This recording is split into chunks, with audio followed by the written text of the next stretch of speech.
Good morning, friends. Wasn't that a joy? Thank you, Josie.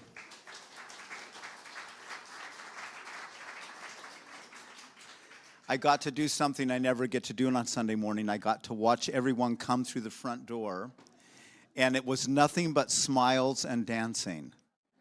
It was just wonderful. Yeah. Let's sing together, shall we? Out of the Teal hymn book, we're going to sing hymn number 1010, We Give Thanks. I invite you to rise in body and spirit. The lyrics will be projected up here on the screen, or you can use the hymn book. And if you're joining us online, the lyrics will be posted in the chat.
Good morning.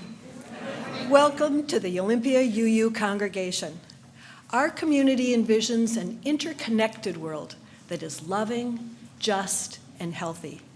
We commit to live out our mission to welcome and wonder, embrace and empower, bridge and become. Thank you for joining us today. You are welcome here just as you are, whatever beliefs sustain you, whomever you love, however you understand and express your identity, and in all the ways you are still becoming the person you will be.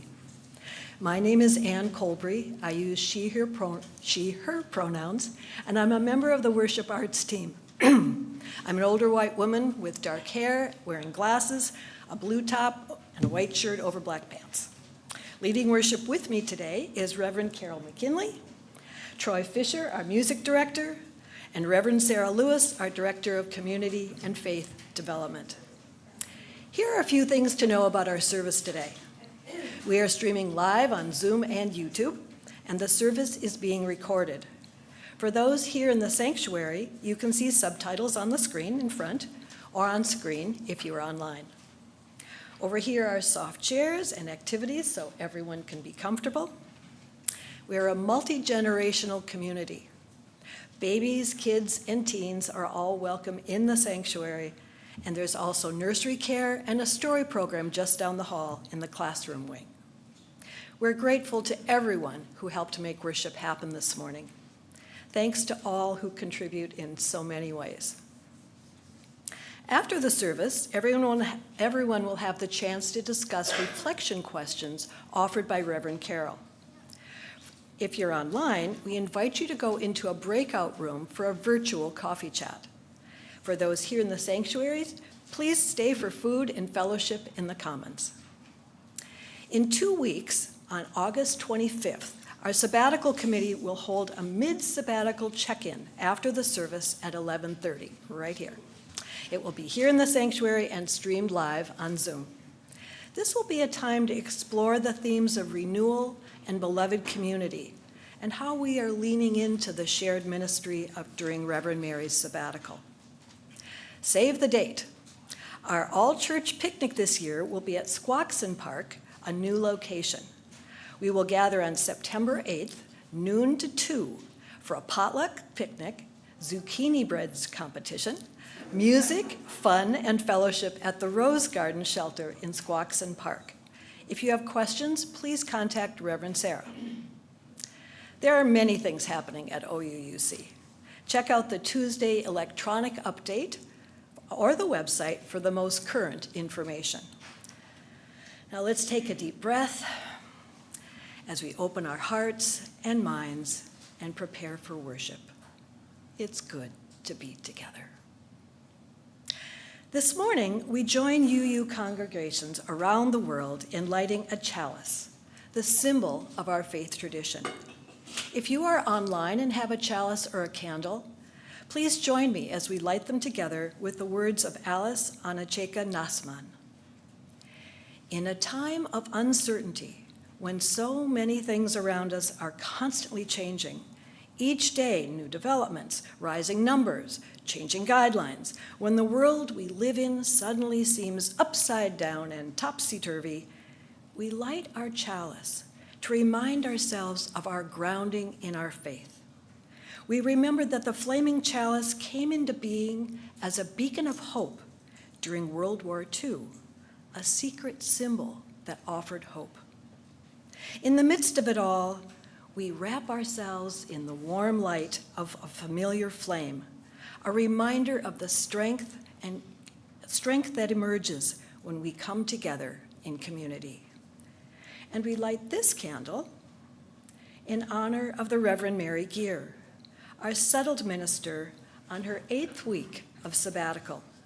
We light this candle each week to sustain our bond with her and stay present in the spirit of renewal. We know her matching candle will light her way home to us in November.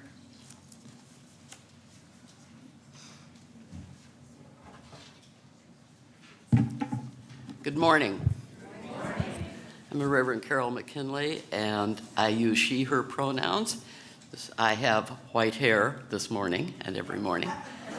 Wearing glasses with red rims. I have a white top and a stole illustrated with many native plants of the Pacific Northwest. Our opening words are offered by the Olympia poet Jean Lohman. Suddenly, sun. Over my shoulder in the middle of gray November, what I hoped to do comes back, asking. Across the street, the fiery trees hold on to their leaves, red and gold in the final months of this unfinished year. They offer blazing riddles. In the frozen fields of my life, there are no shortcuts to spring, but stories of great birds in migration, carrying small ones on their backs, predators flying next to warblers that would, in a different season, they would eat. Stunned by the astonishing mix in this uneasy world that plunges in a single day from despair to hope and back again, I commend my life to Ruskin's difficult duty of delight, and to that most beautiful form of courage, to be happy. Come, let us worship together. Nothing makes me more happy than singing. Let's do it together. Out of the Teal hymn book again, hymn number 1000, Morning Has Come. I invite you to rise. If you're joining us online, you can find the lyrics posted in the chat.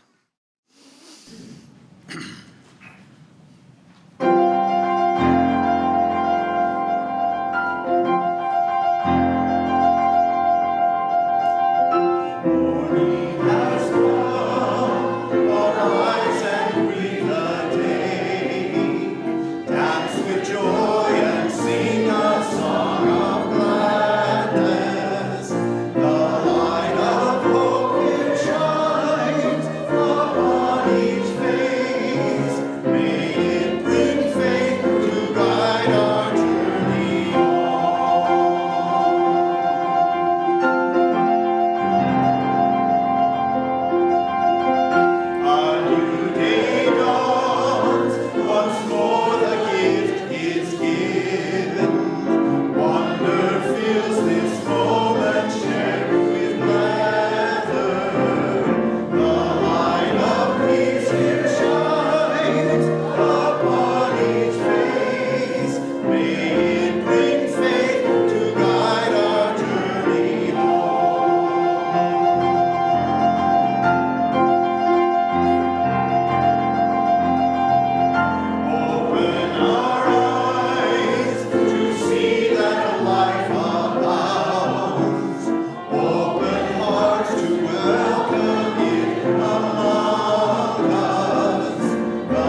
Good morning.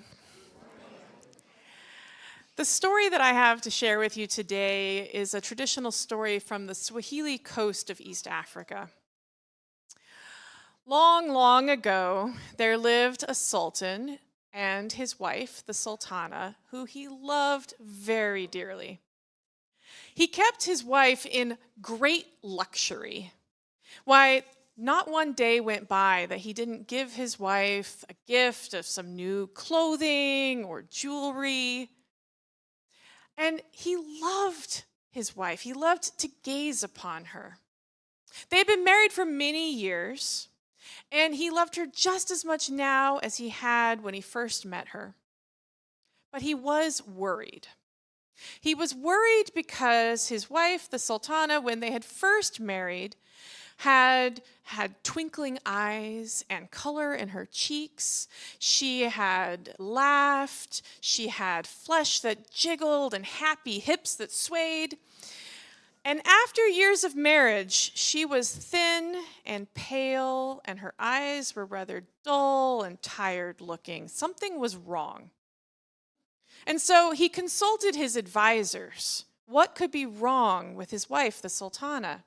And his advisors said that they had noticed that amongst the poor fishermen, their wives seemed to be happy and to have color in their cheeks and to be merry. Perhaps they had a secret. So the advisors went out into the town. They fanned out into the poorer parts of town to talk to the fishermen and ask them, why were their wives so happy? Most of the fishermen, I don't know, they said. They shrugged their shoulders. But one muttered rather nervously, well, it's the meat of the tongue. When the Sultan heard this, he was overjoyed at such a simple cure. Why, that would be easy. So he ordered that his wife be fed all the most delicious meals of oxen tongue and gazelle tongue, tuna tongue, ostrich tongue. And yet she still languished. What could be wrong? Well, perhaps the fisherman had more to the secret. And so the Sultan sent word that he would like his wife, the Sultana, to go live with the fisherman for a while. And in exchange, the fisherman's wife would come and live in the palace. The fisherman's wife was eager to experience a life of luxury. And the Sultana was too weak and tired to really argue. And so the two exchanged places. And before much time had passed, the fisherman's wife, who had previously been so healthy and happy, also began to be thin and pale and listless. And the Sultan heard that his wife, the Sultana, was doing very well living with the fisherman. So clearly, there was some further secret to all of this. So the Sultan escorted the fisherman's wife home himself. And when he got to the fisherman's house, he saw that, in fact, yes, his beloved looked wonderful. Why, she had the color back in her cheeks. Her eyes were twinkling. Her flesh was beginning to jiggle again. He told the fisherman, he said, I must be doing something wrong. Why, I have fed both my wife and your wife the meat of all the tongues of all the animals, and it doesn't seem to do any good. And the fisherman looked at him and said, surely your vizier didn't think I meant animal tongue meat. No. Why, the meat of the tongue is the nourishment of sitting and talking together, of telling jokes and singing songs and telling stories. Oh, that, said the Sultan. He looked at his wife. He said, is that why you're so happy? From songs and stories and people talking to you? She nodded. And so the Sultan resolved to change, and he did. From that day forth, the Sultan and the Sultana sat down together in the evening. And at first, talking was awkward. But then they learned to talk and to tell the stories of their day and of their lives, and to laugh and tell jokes and sing songs and tell stories. And all the people noticed that the Sultana once again had light in her eyes and color in her cheeks and was very happy and healthy, and so too was the Sultan. And here ends our story.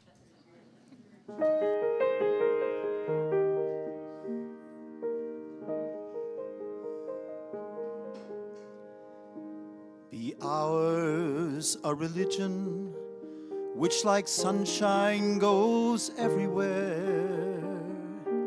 Its temple all space, its shrine the good heart, its creed all truth, its ritual works of love.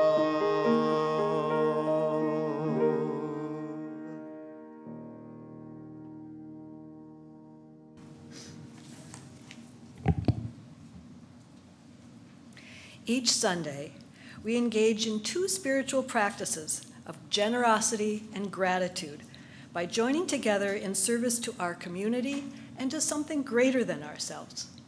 Each of us has the power to share, and when we combine our gifts to create this offering, we are able to do more than any of us can do alone. We also express our gratitude for the many gifts that life offers us, for the network of relationships that sustains us, and for the presence of this community. If you are new or visiting us for the first or second time, you are our guest. However, if you are moved to be part of this offering, whatever you share will be most gratefully received. The offering collected here not only supports the ongoing work of this congregation, as our pledges do, but also supports an organization that serves our greater community in harmony with our UU values. In July and August, our Share the Plate organization is the South Sound Reading Foundation. Since 2001, the foundation has brought the joy and promise of books and reading to all our region's children. Approximately 82% of the people served are low income and those who might otherwise struggle with reading and learning. Because many families have transportation problems, South Sound Reading Foundation works with community partners to take these needed programs and opportunity to families. May the offering now be generously given, as it will be gratefully received.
Thank you all for your generous gifts, and thank you, Josie, for your music.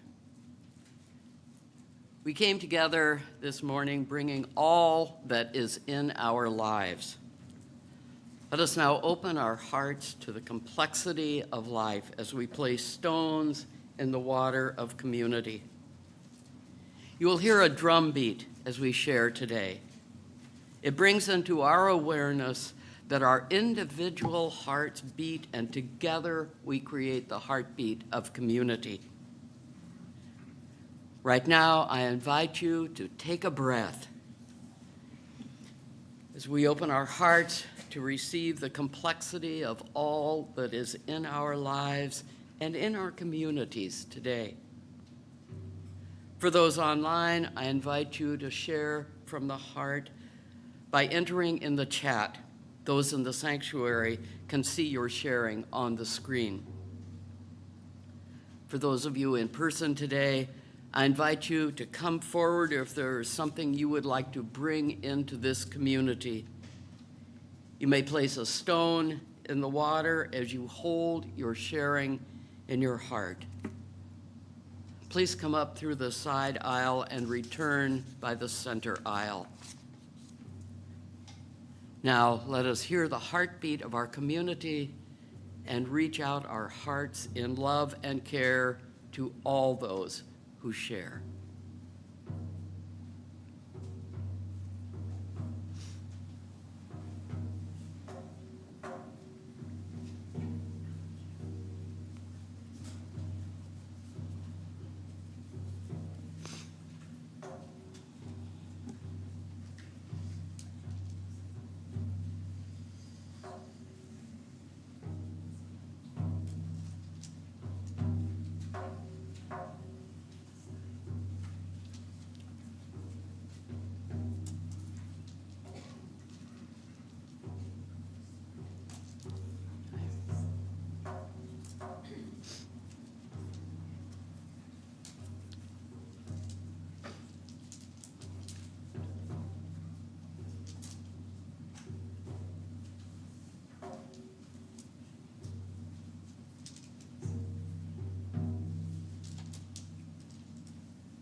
We'll place a stone in the water for all that has been shared online, shared from their hearts. We'll place one more stone in the water for all that we hold in our hearts and that remains unspoken today.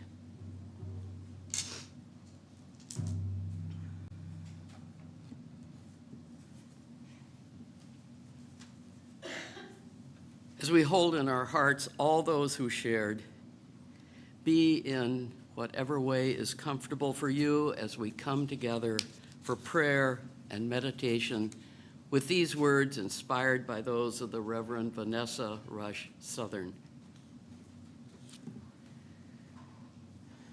Life can be complicated and uncertain, yet abundant with some things we can count on.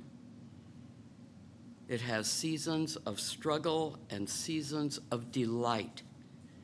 And sometimes the two blow in and bloom simultaneously, like now. like always. And we are here together, breathing together, seeking together, holding each other through it all, laughing and singing in the face of it. If there is a journey to liberation, if there is a way to live resurrection, I think it is like this.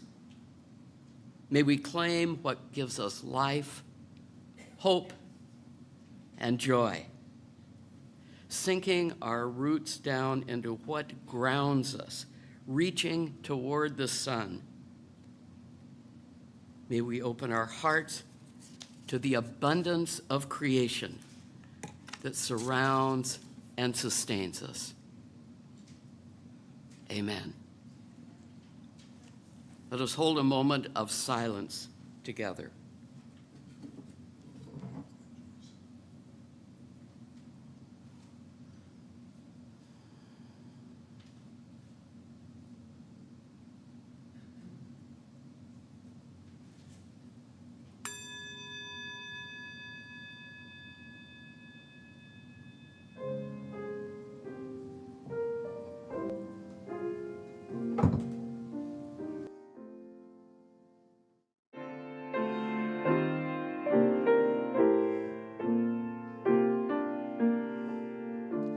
Let's remain seated and sing together hymn number 1060 as we sing of hope and joy.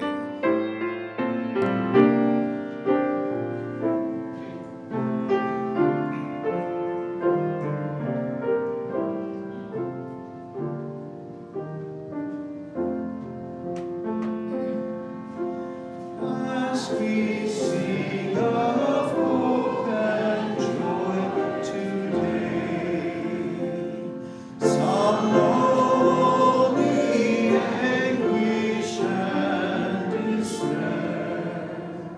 How can we lift our voices in this way, while some have pain and misery to spare? If a crumbling world we would renew, we must sing no ordinary song. Peals from a noisy gong will never do. In every breath, compassion must belong. Let this song, our greatest boast, contain laughter of a well-fed child, its tune broods over every heartbeat, its refrain, its harmony from peaceful cities viewed. Sing of joy, a hammering each nail.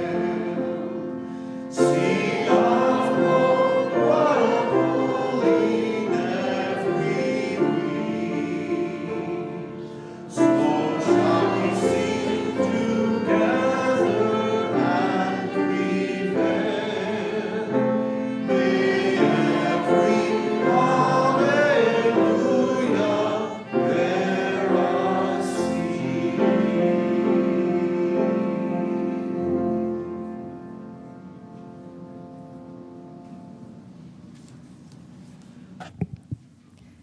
Today's first reading is from the late historian and activist Howard Zinn. To be hopeful in bad times is not just foolishly romantic. It is based on the fact that human history is a history not only of cruelty, but also of compassion, sacrifice, courage, and kindness. What we choose to emphasize in this complex history determines our lives. If we see only the worst, It destroys our capacity to do something. If we remember those times and places, and there are so many, when people have behaved magnificently, this gives us the energy to act, and at least the possibility of sending this spinning top of a world in a different direction. And if we do act, in however small a way, we don't have to wait for some grand utopian future. The future is in an infinite succession of present moments, and to live now as we think human beings should live, in defiance of all that is bad around us, is itself a marvelous victory.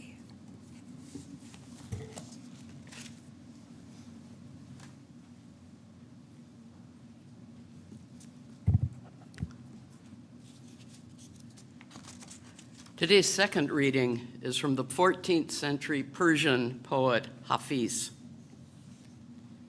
I sometimes forget I was created for joy. My mind is too busy, my heart too heavy for me to remember that I have been called to dance, the sacred dance of life. I was created to smile, to love, to be lifted up, and to lift others up. O sacred one, untangle my feet from all that ensnares. Free my soul that we might dance and that our dancing might be contagious. Let's just take a moment for silent reflection.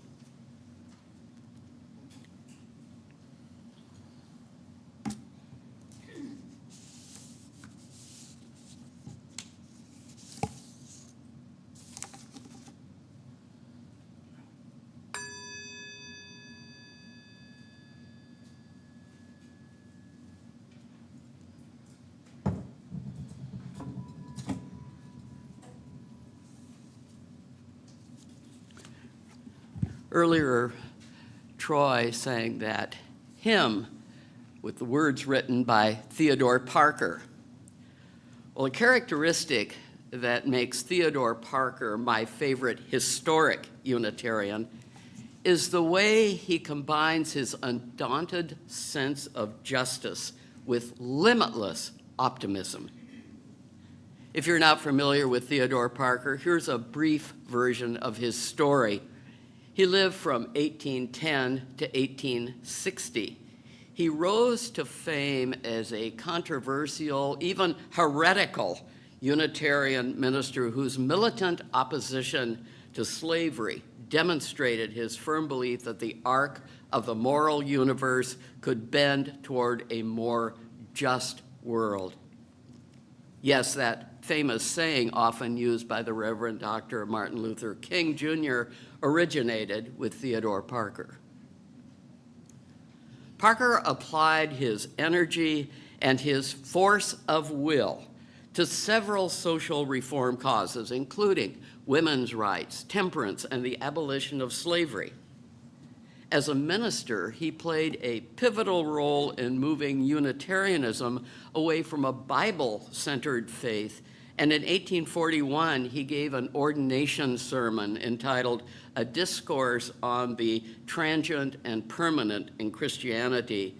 He gave that sermon and emerged as a major figure in the Transcendentalist movement, along with Ralph Waldo Emerson, Margaret Fuller, and David Thoreau. And Parker was a popular preacher. His services at the Boston church he served drew up to 2,000 people. Well, his anti-slavery work intensified with the passage of the Fugitive Slave Law in 1850, and he became part of the Secret Six. The Secret Six was a group of wealthy benefactors, including some Unitarian ministers, who supplied the radical John Brown with money and supplies as he planned the raid on Harper's Ferry. Parker devoted himself to working tirelessly for the causes that he fervently believed were the fulfillment of the hope and promise of this country. Throughout his life, he held on to his optimistic faith that liberation and possibilities for fulfilling lives for all people were possible. In the tumultuous decade of the 1850s that led to the outbreak of the Civil War, he believed the faith he served held that promise. As we heard in the lyrics of that hymn, a religion that's like sunshine goes everywhere. Its temple, all space, its shrine, the good heart, its creed, all truth, its ritual, all works of love. Not long before his death at age 49 from the tuberculosis that took so many members of his family, he wrote, "Many acorns must be sown to have one come up. Even then, the plant grows slowly, but it is an oak at last." Parker knew that work for liberation did not produce instant results, but nevertheless deserved each person's commitment. Now, although he died before the Emancipation Proclamation, he sustained his spirit and his soul through the joy he found in possibility and hope. Parker's sunshine, his optimism, is needed today. No doubt he would advise us that we only need to look around and find a source for that optimism, then tap into it. Adrienne Marie Brown writes, "True pleasure, joy, happiness, and satisfaction has been the force that helps us move beyond the constant that is struggle, that helps us live and generate futures beyond this dystopic present, toward a future worthy of our miraculous lives." She continues, "Pleasure, embodied, connected pleasure, is one of the ways we know when we are free, that we are always free, that we always have the power to co-create this world.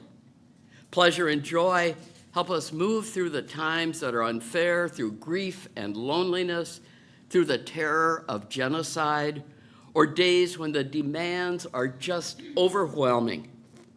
Pleasure and joy heal the places where our hearts and our spirits get wounded. Pleasure and joy remind us that even in the dark, we are alive.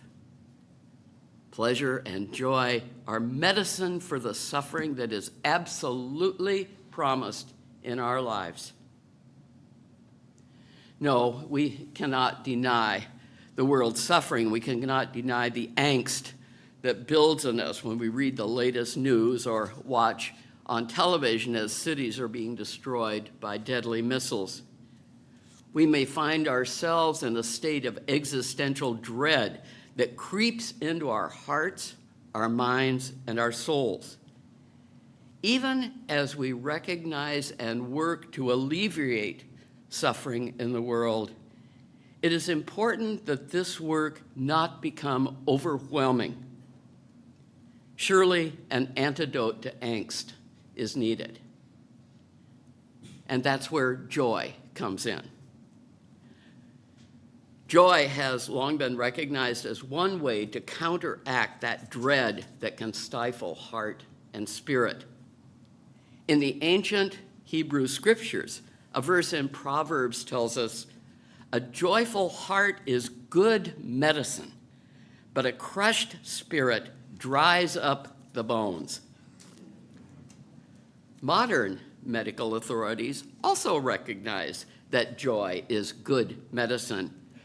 The Mayo Clinic has reported recently that about 27% of adults say they are so stressed most days that they are unable to function. Over 75% experience at least one stress-related symptom in the last month, like headache, fatigue, nervousness, or feeling depressed. A recommendation from the Mayo Clinic docs: take a dose of joy.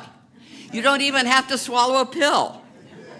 Feelings of contentment and joy can positively improve physical and mental health and overall well-being. But what exactly is joy? If I'm happy, am I experiencing joy? Well, happiness and joy are emotions that share some common traits and are often experienced at the same time, but can be distinguished by some subtle nuances.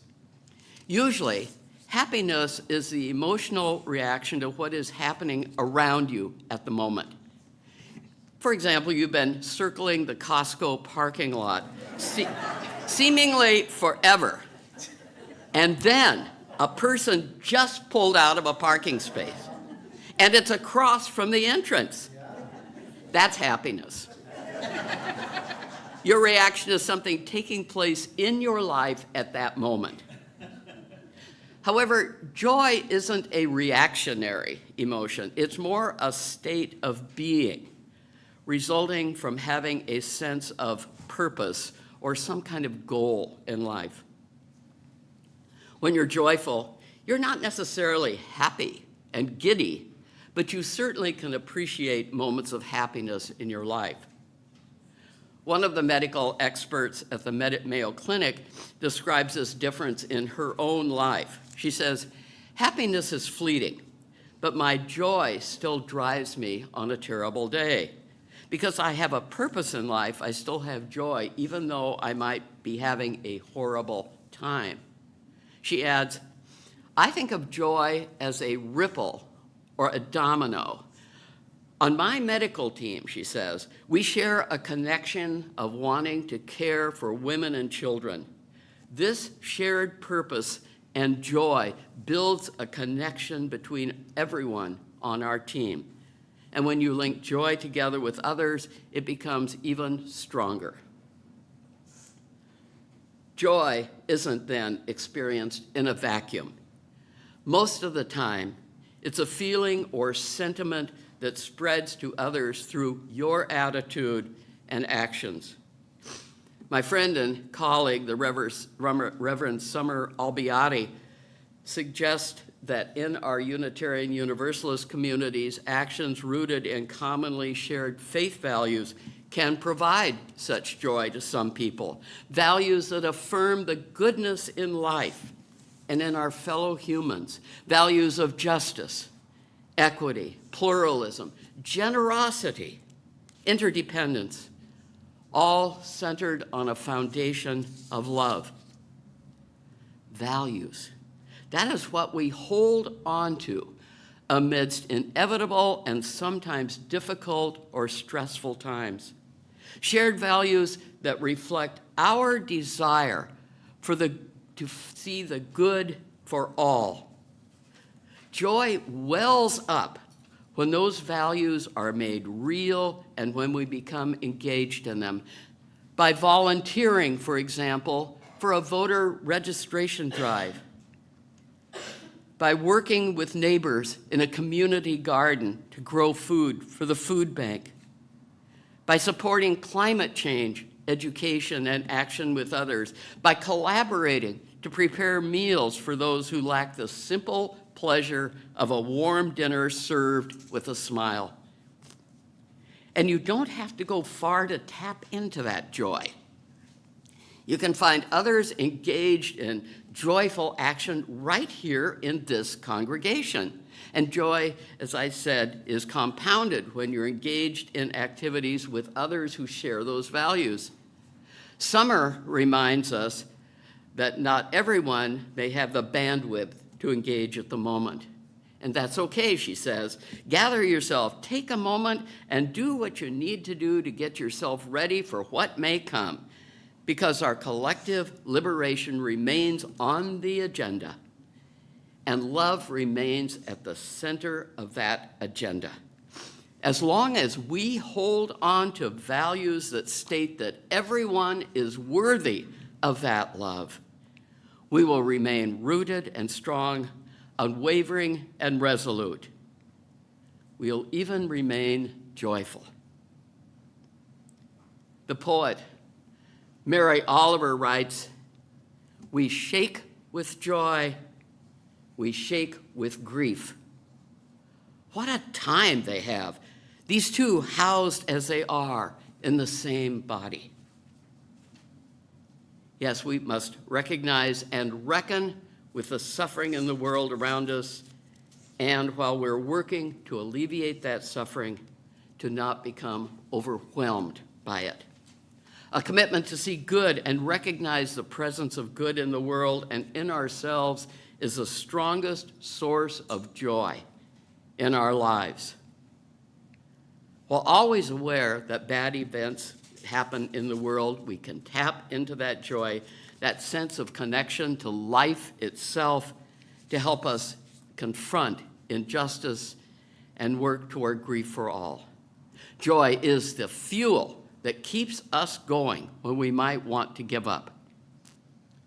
The clinical psychologist Jessica Young Brown observes, as many cultures that have experienced historical violence or trauma can attest, joy is the one thing that helps us survive the unspeakable.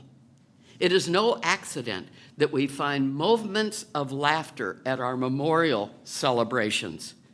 No accident we spent the first few months of the pandemic lockdown making jokes on the internet. Joy reminds us that we are alive when things are feeling perilous. Joy and sorrow can indeed coexist. Be intentional about accessing joy by holding sacred time for the things that help you feel most content, most at peace. For some, it may be physical exercise or spending time with beloved friends and family. For others, it might be a time in nature, cooking, listening to music, playing volleyball at the park or at the pool. Some find joy and energy by joining other enthusiastic volunteers to work on a political campaign or for a candidate or for a ballot issue. There is no one right way, says Brown.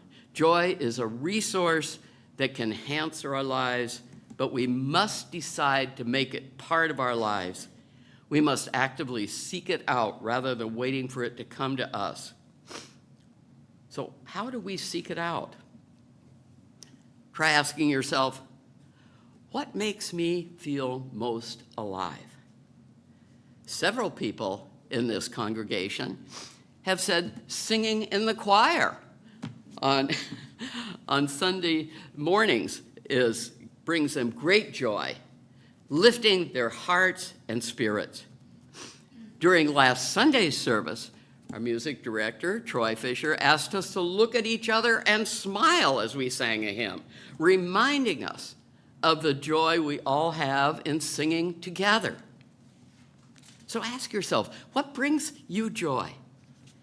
Your sources may be different from the person sitting next to you, and those sources are everywhere.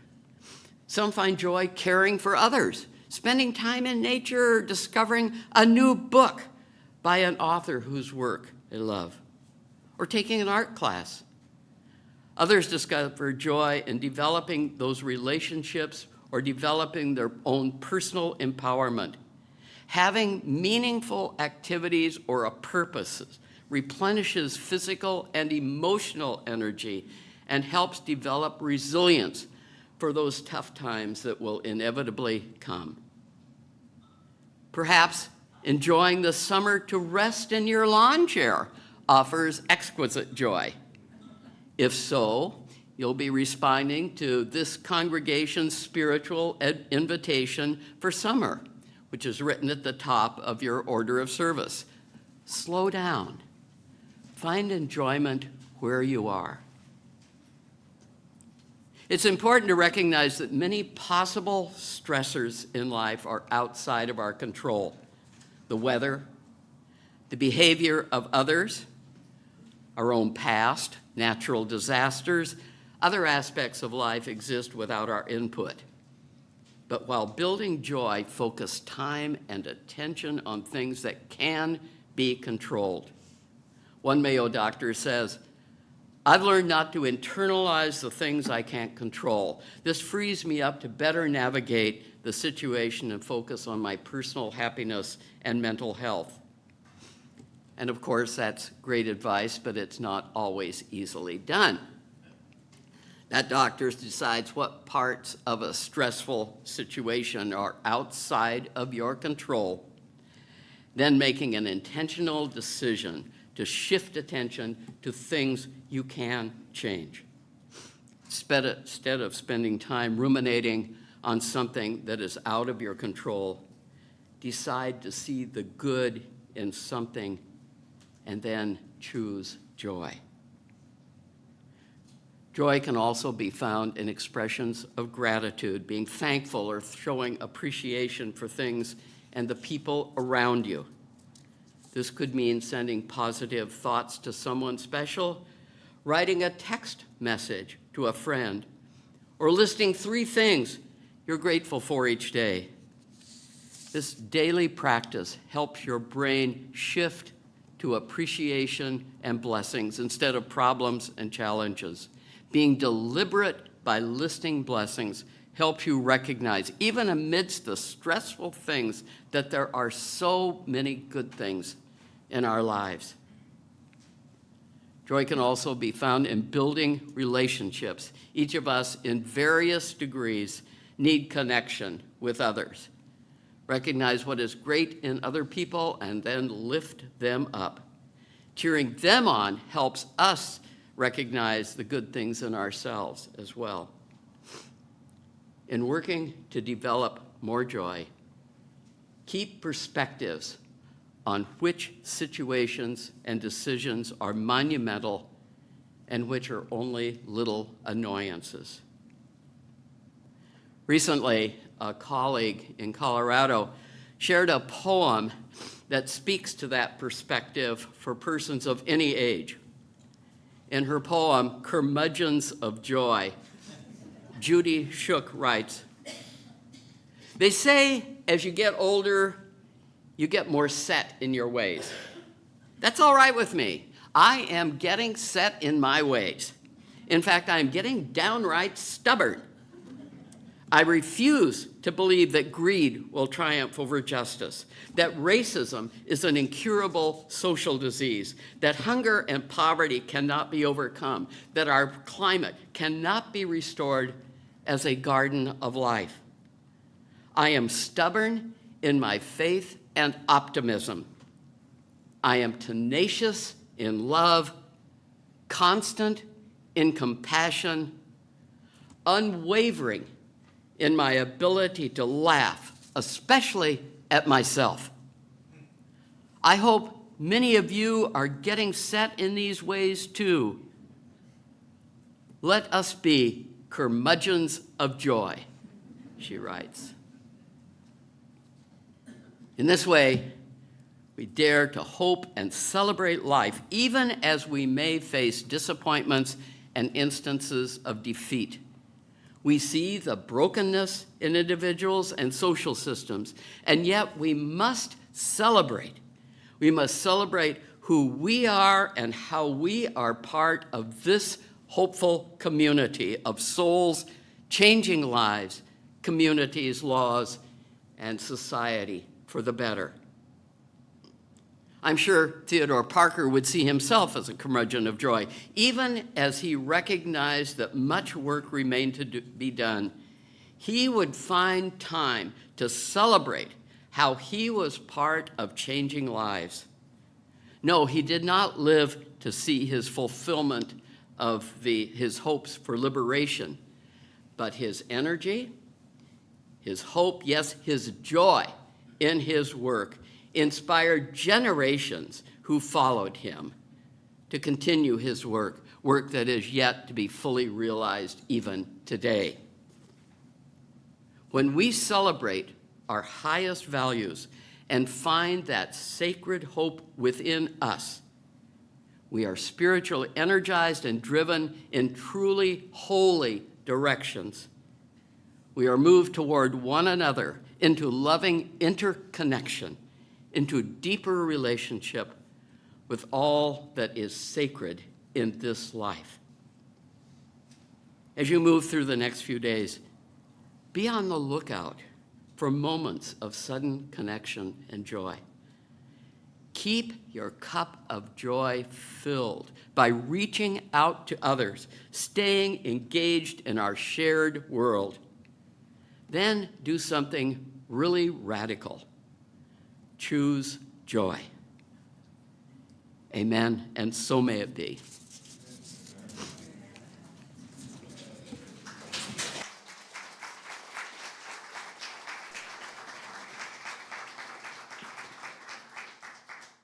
I invite you to rise and let's sing together again.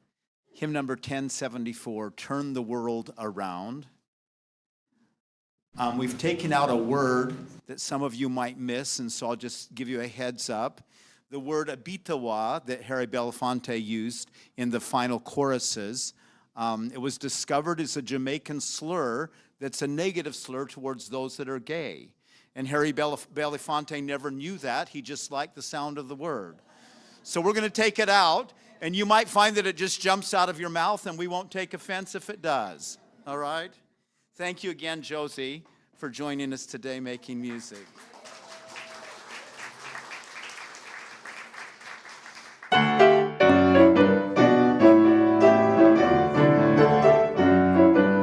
Here we go. We come from the fire, living in the fire, go back to the fire, turn the world around. We come from the water, living in the water, go back to the water, turn the world around. We come from the mountain, living in the mountain, go back to the mountain, turn the world around. Oh, so is life. Ah, so is life. Oh, so is life. Ah, so is life. Do you know who I am? Do I know who you are? See we one another clearly. Do we know who we are?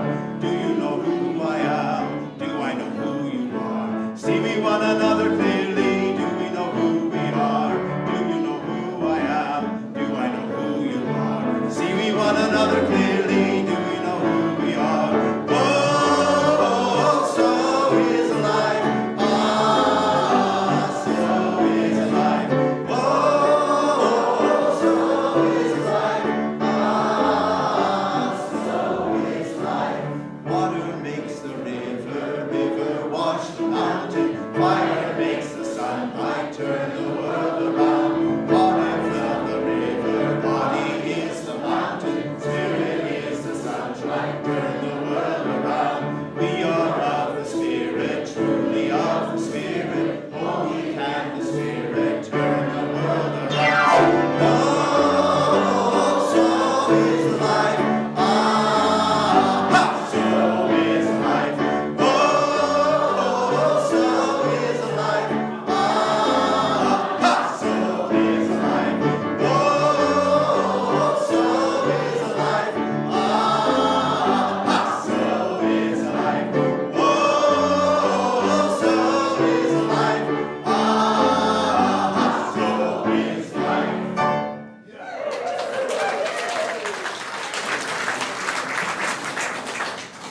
Thanks, Troy. If you're online and have a chalice or candle, please join me as we extinguish our chalice and our sabbatical candle with these words of the 13th century Persian Sufi mystic and poet Rumi. On a day when the wind is perfect, the sails just need to open and the world is full of beauty. Today is such a day. Go in peace, go in joy, go in love. Amen.